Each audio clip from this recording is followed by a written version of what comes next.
Thank you all for tuning into the final part for The Truth About the Fluval Evo 5 series. I started the series off with my thoughts on the size of the tank, and then we moved into the lighting, and now finally you'll hear what I think about the circulation and filtration that are provided stock with this all-in-one aquarium.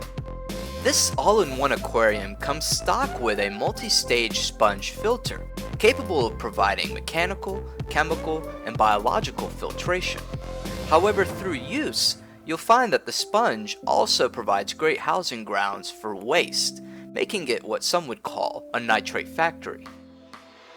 So like with most all-in-one aquariums, a media basket is the preferred tool for filtration. Some people prefer to buy already made media baskets like the ones provided by Intank. However, I opted for a much cheaper alternative and made my own media basket using sewing canvas for under $2. In doing so, I was able to customize where I'd put my media, and I actually added a chamber for housing Kato for a mini-fuge. To support the mini-fuge, a separate red and blue light come on during the day for around 6 hours. When water gets pushed over the overflow and into the media basket, it is first met by the Kato, which seeps into the polyfill for helping stop debris, and then goes down into the chemical and biological filtration.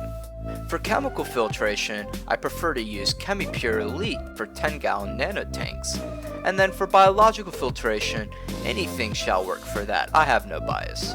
But in order for your filtration to work properly, there needs to be adequate circulation.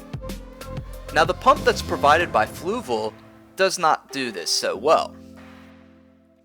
The stock pump provided by Fluval for the Evo 5 does far from great for circulation purposes. Its output at about 55 to 80 US gallons per hour doesn't do so well once there's media in your media basket. Now I decided to upgrade my pump to the MightyJet 606, which outputs at about twice as much as the stock pump. It's the largest pump that I know of that will be able to fit into that small little chamber in the back and still provide adequate circulation. If you know of any other pumps that output at a higher flow rate, then please do let me know, as I'm always striving for better circulation. And when it comes to circulation, we also have to mention the external pump that I have. It's a Hydor Coralia 240, which is often recommended for 5-gallon aquariums due to its nano profile. However, I have found that with my aquascape, the way that I have my rockwork laid out, that it just doesn't output enough for me. So that's really what's going to determine for you whether you need to have an external pump.